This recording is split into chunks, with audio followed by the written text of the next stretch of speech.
Give yourself over to absolute pleasure.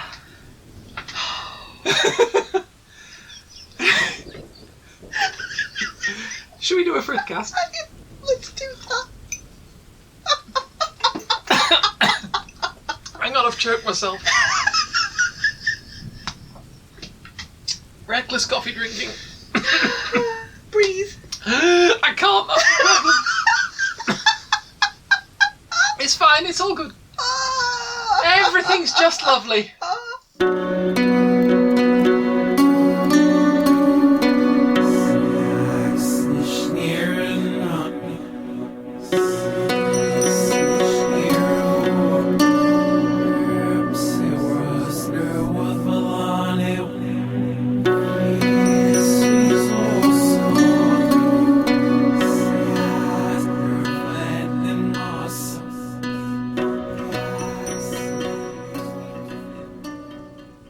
Welcome to Frithcast number 15. Welcome. Can I say welcome as well? Or are you welcoming?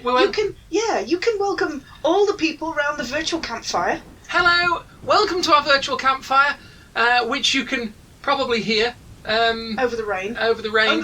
It's a bit of a rainy day today. With the rain, and it neatly ties into our subject for today. Indeed. We've done 14 episodes of Frithcast, and apart from a few discussions right at the beginning where we looked at some of the gods and named some of them, we haven't really had a proper in-depth discussion about any one of the gods in particular. Okay. So I thought for episode 15, now I've settled in on my little virtual log, and I've got my knees nice and warm, and I've had food and drink, like the Havermal says. Yes, knees warm, very important. Very important to have warm knees. I hope you all have warm knees, lovely listeners. I thought for this episode we'd have a chat about one of the gods that I first connected to when I was first starting to understand Sattron heathenism for myself, UPG stuff. Indeed, yeah. I'm not saying that it's the same thing that everybody will make that first same connection. No. And if you do or you don't, it's all good. I think it's worth sort of reiterating at this point that a lot of this is down to... A lot of it is UPG, unverified personal gnosis. Yes. Or what you might also term your mileage may vary. Yes, your objects in rearview mirror may look closer than they are. Indeed. Your mileage may vary. And we're going to stop before Meatloaf turns up. But why? He sings like rock opera so beautifully. This is true. This is very true. I mean, for goodness sake, who else can pull off a track called Life is a Lemon and I Want My Money Back? That is a good title. It's a cracking title. Has to be said. It's right up there. It's kind of experience time. Anyway, Carry on. Moving on. UPG. Like a bat out of hell. That was awesome. Thank you. This episode's going to have so many Meatloaf references on it now. I'm taking this as a personal mission to fit more Meatloaf references into this episode. Oh, God help us. They do, on occasion. So, anyway, back in the real world. Why?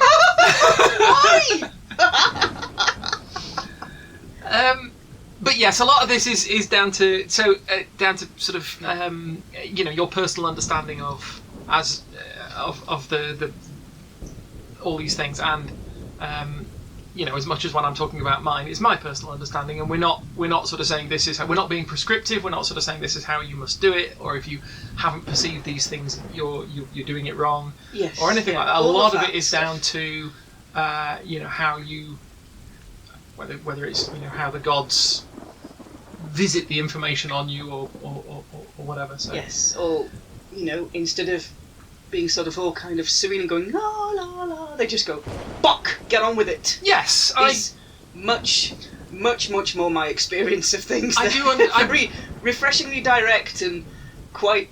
I was going to say I do understand the heathen deities to be a little more upfront. They can be very upfront and very directive. In my own personal experience, they can be very, very direct with what they want. But one of the first of the gods that I felt a connection to was Thor.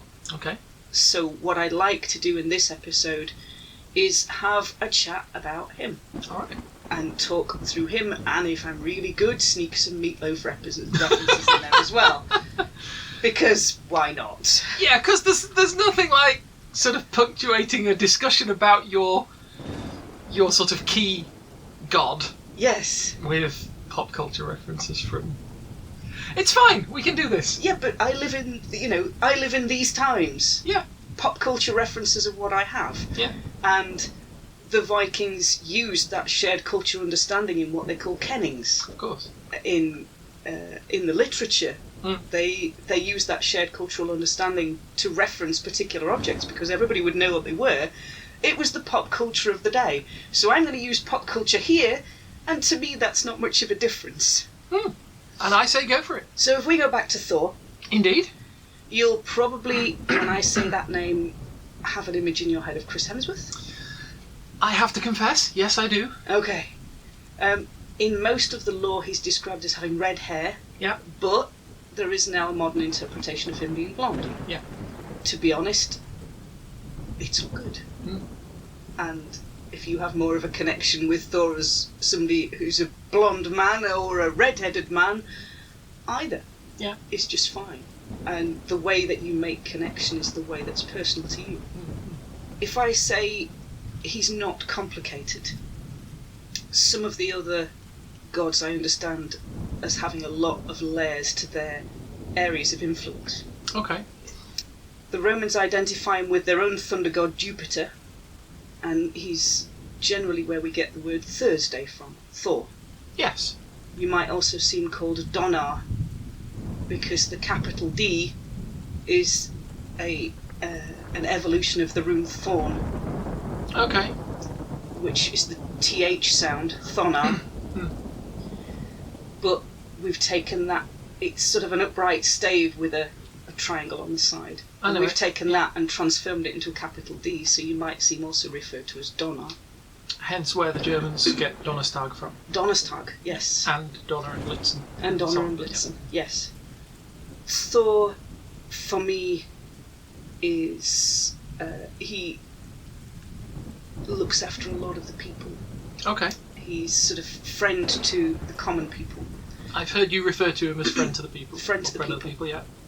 So he's very much the one who rules the stormy weathers. And this is what he brings the thunderstorms. Yeah. This is what I know him for. And it might be that's a little bit of Marvel influence, I'm afraid, because that's the bit that they tend to focus on is the waving the hammer and the lightning. And he is a bit of a Man of Steel, but you know we get through that point. But he controls that extreme of weather which farmers and fishermen depend on. Okay. Now, if you're up in Northern Europe, the weather is probably more extreme, and it's probably going towards the cold. Yeah. So your growing season is not very long. So to have someone that you can call on to help you control the weather is of huge benefit when you're trying to bring in a catch before winter. Yeah. He's most commonly known for the hammer, but he has a short-handled hammer which very many heathens would wear as a sign of their faith. Yeah. This is the Mjolnir. Okay. And it's the symbol of his protection, if you like, and certainly of his strength and prowess and his ability to protect mankind, to stand directly between them and threats. And he uses this Mjolnir in preference to swords and axes and all that kind of thing. I don't know for absolute certain, but I can't think of a saga or one of the Eddas where he uses another weapon apart from the Mjolnir. The Mjolnir is... he has a belt of giant strength that allows him to lift the Mjolnir, and he also has a pair of special gloves that allow him to do that, so it's not what they would class as an ordinary weapon, but where if he throws it, it will come back to his hand. So it's quite practical, it's quite useful, and the thing that he uses that most for is probably slaying Jotun. Giants. Yeah. We've touched on it a little bit before with the building of the walls of Asgard. I remember, yeah. He's away slaying giants at the beginning, and he comes back right at the end and kills the builder because he sees him for a Jotun. Yeah. He sees him for a giant. Thwacks him in the forehead. Thwacks him in the forehead. So he's a fairly mighty warrior. For me, he's very practical. Very much focused on what can I do to make this situation better. Yeah. There and then. What's my instant thought? What's my way of thinking this through? Is it fair to say? It's fair to say he's a straightforward sort of thinker. He's direct. He is very direct, and maybe that's why I get on with his way of looking at things quite well. Perhaps so. He drives a cart, or sometimes it's pictured as a chariot, which is drawn by 2 goats. And these goats are quite awesome goats, because it's certainly in one of the stories in the myth cycle, he shares the goats with a family, and he slaughters the goats, and he gives them specific instructions to wrap all the bones in the skins at the end of the meal. Okay. And so they do. And the following morning, the goats come back to life again. Clever. It is. He has clever goats with new meat, or with new meat. I just think I'd got images of them just being like zombie goats. Zombie goats? No, they are not zombie goats. Okay. Absence of zombie goats. What you see is what you get. You get ones with skin on, and squishy bits ready to go all over again. Cool. And they drive his chariot, and he also has a hall in Asgard. Which is presided over by him and his lady wife Sif, golden-haired, golden-tressed. Does his hall have a name? It does. It's called Bilskirnir. Bilskirnir. Okay. And he has 2 sons, and he has a daughter who's generally known as Trutha or Truda, which means strength. Okay. There are a couple of notable appearances for him in the myth cycle. Okay. One of which is his hammer Mjolnir is stolen. Yeah. And he happens to find out that the giants have taken it. Because it's always the giants, isn't it? In this particular case, yes. Okay. The gods have a literal love-hate relationship with the giants. Thor's mother is a giant. In one of the notable stories in the myth cycle, Thors Hammer is taken, and he finds out that the giants have taken it, and they have demanded the Lady Freya for his bride as price for Thor getting his hammer back. The Lady Freya is not impressed. So they come up between all of the gods. The giant is expecting a bride from the gods to go and be his bride so that Thor can have his hammer back. I remember this one. Yeah, so in the best dry humour available, the gods decide that the best way to get Thor his hammer back is to put Thor in a wedding dress with a wedding veil and send him with a handmaiden to go to the giant stronghold and get his hammer back himself. Now, I'm the last one to be judgmental on that sort of thing. Yes, I mean, he does. But it does, if I remember rightly, the story does play up. I mean, it does play up the fact, the perception of this being this enormous, great warrior fella. Yes. Built like a brick outhouse. Oh, yes. With huge, big muscles, great big red bristly beard. Yeah, huge big red beard. Big shaggy hair. Yeah, in a wedding dress. Because I mean, we're not using the Chris Hemsworth model here. This story specifically talks about, if I remember rightly, the story specifically talks about these characteristics. Yes, yeah. And basically just puts a wedding veil over him. Yes. Drops him in this hall. Yeah. With the trickster by his side. As the handmaiden. And says, these giants are not going to tell them. Bearing in mind they've specifically gone to Asgard to say, we want the Lady Freya. So they know what she looks like. They know. Yes. And they're mistaking this guy that is 6'4" across the shoulders, has a very deep voice. Yeah. And like I said, I'm not criticising. I'm in no position. This is another one of the stories I really enjoy because they have a very healthy sense of their own masculinity. Yeah. And this is one of the stories where they really play with it. Yeah. And I love that they feel confident about their god's masculinity enough to write a story down that ridicules that to the point of entertaining humour. Yeah. That they can sort of play off it a little bit without actually detracting from it. Yes, and without...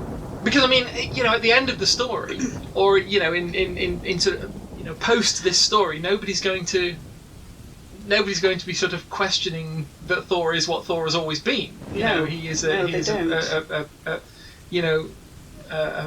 mighty defender, warrior. Yes. Defender of the people. The shield of Asgard. Defender of Midgard. As much after the story as before it. Yes, but they are...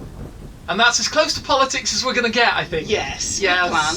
Yeah, that's a lovely story of his. Yeah. And it also highlights the relationship he has with the Trickster. Yes. The Lord of Mischief, and him bicker like they're married. They bicker. They are the original odd couple, basically. Yeah. They needle and they pick at each other and they bicker, and that story of the fact that the Trickster offers to be the handmaiden to Thor, who is, right in a wedding dress. Yeah. I mean, it is sat at Thor's side while his future husband is admiring his new bride and wondering why on earth she's got fierce eyes like gimlets and a very deep voice. Yeah. Is what I love. If you contrast that story with another one that features Thor, where he goes to Utgard and he goes to a giant's fortress, and it's quite a long tale, but eventually it ends up with him at the giant's fortress, and they look at him and go, "You're a bit puny for a god," and he's like, "Are you kidding?" And they set him tests of strength and prowess that look like very simple tests on the surface. And again, the Trickster is with him and shares with this particular adventure. And they set Thor, the king of the giants, hands him a drinking horn and says, "See if you can empty that in one draft. Our youngest can usually do it in two, but everybody learns to do it in one." Yeah. Thor takes a huge big swig and can't empty it. And he takes another great big swig, and it still seems to be the same level as before. So he takes another mighty swig, and it still doesn't go down. And he's like, "What is going on with this drinking? What's happening with it?" So, the Giant King goes, "Well, passable, fair enough, but can you lift this cat off the floor?" And Thor's like, "It's a cat. Of course I can lift a cat off the floor." He's like, "Alright then, Who couldn't? All of my people can lift a cat off the floor. Let's see if you can lift a cat off the floor." So again, I mean, you get scratched and perforated a bit, but it depends whether you've got kitty treats. But he didn't have any kitty treats, so he decides to try and lift the cat off the floor, and he cannot do it. And he strains and strains and strains, and finally manages to get one paw of this cat off the floor. Okay. Cannot manage the rest. So he tries his best. And the third task is to wrestle an old nursemaid of the Giant King's. And Thor's like looking at this old woman going, "Are you sure you want me to wrestle your nursemaid?" And the Giant King was like, "Oh yeah, she wrestles with everybody, it's fine, go right ahead." Bernard. Yeah, Bernard. So Thor tries, and he cannot push this old woman over. He can't break her grip, he can't threaten her in any way, and eventually, when he's strained every muscle, she pushes him to the floor and he has to go down on one knee. And the Giant King was like, "Nah, that's enough. I can see you getting tired." Granny wins. Okay. Granny for the win! Yay! Granny Weatherwax would be proud. Indeed. Thor is like, "Right, that's it, I'm going home, I've had enough, I'm taking my ball, and I'm out of here because I'm just not winning Yeah. at this. And, I know when I'm beat, fair play, I'm gone. And the Giant King says, actually, we'd rather you left. Because we don't want you to stay around anymore, and we're going to disappear now. And he's like, hey, who the what now? Because he doesn't understand what's going on. He's failed to empty the drinking horn. Yeah. He can't lift the cat off the floor. And he can't even beat the old nursemaid. And he can't beat the old nursemaid. And the Giant King was like, no, it's cool, we'll just leave you alone. And I go, what's going on? What's happening? And it's... They're all like shuffling out the door. Yeah, you know, sideways, kind of like, la la la, Sidling, don't mind us. yes, sidling We're out the door. just going out the door. And the Giant King explains to Thor that when he gave him a drinking horn, the other end was magically in the sea. Okay. And when he drained it on his third draft, he dropped the sea level of the world.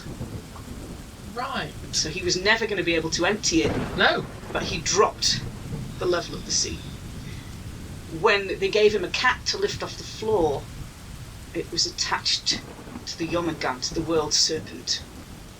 And he managed to lift one of the coils of it off the seabed. Ooh. The serpent that circles the Midgard. Yeah. And he managed to lift a coil of it off the seabed and send terrible tsunamis against the worlds of Midgard. As this coil rose up and dropped against the seabed. Yeah. Because that is going to unsettle the waters somewhat. Just a little bit. So they said, we've never seen anybody so strong. And Thor was like, okay, well, who was the old woman then? Because that wasn't an old woman, I couldn't beat her. That was old age. Old age. You were never going to beat her. Everybody succumbs to old age. Yeah. So you were never going to win that fight, but you only went down to one knee. Yeah. She cripples everybody. And the worst she could do to you was drop you to one knee. So if it's all right with you, Mr. Thor, sir, we'll just take our stuff and go home. We'll just be moving on now. Indeed. And they literally ushered him out of the castle very, very quietly. Yeah. And when he turned round to look at the castle again, it had gone.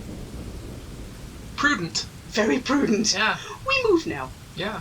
So that tale is a lot longer when you read it, but that's in essence that little bit of it. Again, it shows his prowess and it shows his strength, but he applies it to enemies of the people. Yeah. He's defender of Midgard, if you like, and that's maybe one of the reasons I get on with him so well, in the way that I can relate to what he's done and why he's done it. Yeah. So there are a couple of short prayers that I use. And the first one is, Wielder of Mjolnir, mighty protector, enemy of the Midgard serpent, killer of giants, crusher of foes, strider across valleys and mountains. Thor I praise, friend of the people, and call him to my feast. And the second one, Wielder of the hammer, red-bearded one, Thor, protector, to you I call. I stand in the midst of a storm, and I ask your protection. So, it's been a bit of a strange episode. It has. Virtual stars for those who can pick out the Meatloaf titles. Because I've been sneaking them in. Have you? I have! I haven't been picking out any, but... Well, you know, Paradise by the Dashboard Light is a little bit tricky to sneak in, because dashboards and Thor might not quite go together again. Paradise by the Starboard Light? Paradise by the Starboard Light, yes. Because possibly. I'm going to throw this in just as a little bonus. Yeah. Starboard, I didn't realise until not long ago that starboard actually comes from the Norse. Okay. Starboard is the traditionally in ships of that age and region. Yeah. The rudder was a board that was out of one side of the boat. Oh right, not at the back. It was at the back, but it was out one side. So rather than being rigged in the middle, yeah, it was out one side. It was out the right hand side of the boat, and that was the boat. That was the board that you steered with, the starboard. Oh, the steerboard. That is awesome. But that meant that you couldn't, if you were coming up to a jetty or a harbour wall, yeah, you didn't want to bump the right hand side of the boat against the wall. So you always parked on the left. So you park with the left side of the boat against the port wall. Oh, I have learned a thing. Yeah, port and starboard. That is awesome. Yeah, I thought love so. the fact I can learn stuff. Yeah. Thank you. But that's from Wow. from Norwegian, Scandinavian language gives us the cool. word starboard. Anyway, sorry, what were you saying? Thing. You were saying about Paradise by the Dashboard Light. yes. Can't really fit it in. No. Because dashboards. And the same is things like good girls go to heaven, good girls go to Valhalla. Not quite the same ring. I suppose if they're Bad girls go with Ragnar. really. So we have a rough idea of Thor Yes. as he is in tradition, as you see him. Yes. Um, I mean, for me, his colour is traditionally red. okay. Because there is hair and beard and red going on. Yeah. That's what I like about his way of looking at the worlds and his way of looking at Midgard. Mm. Is, for me, my impression of him is a very practically based person. He looks at a situation and says, what can I do, practically do, Yeah. to make this better? Not who can I talk to or who can I complain to. Yeah. What can I think about? Yeah. It's he's a very practical god. For me, Yeah. personally, he's very practical in how he approaches things. Doesn't do frippery, doesn't do frills. Looks for the core of it. Yeah. And then hits it with a hammer. Yeah, generally. I say that In a good way. I say that in a sort of a supportive way. Yeah, he does. There might be the occasional hammer hitting thing, Yeah. and the less said about him going fishing, the better. That's all I'm going to say about that one. So, Okay. yeah, mystery reference. Go look it up. I might have to. I'll get the information out of you somehow. Yeah, I thought you might. Bribe me with strawberries. It works every time. I could bribe you, or I could challenge you to a contest of some sort. You could. Go and see if you can lift the cat up. I think I probably can lift our cat up.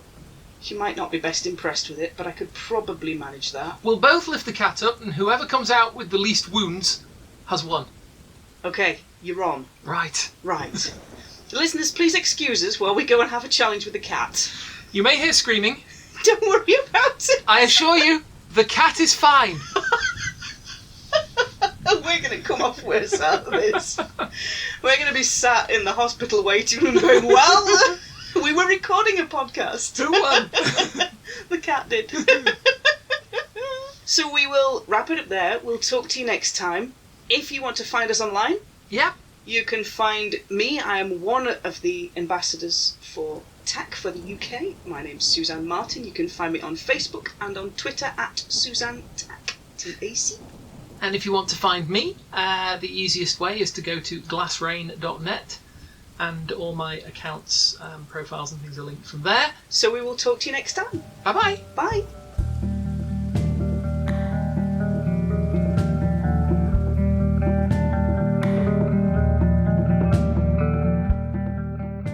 You may experience some slight turbulence and then explode. Yeah. I don't I don't want to explode!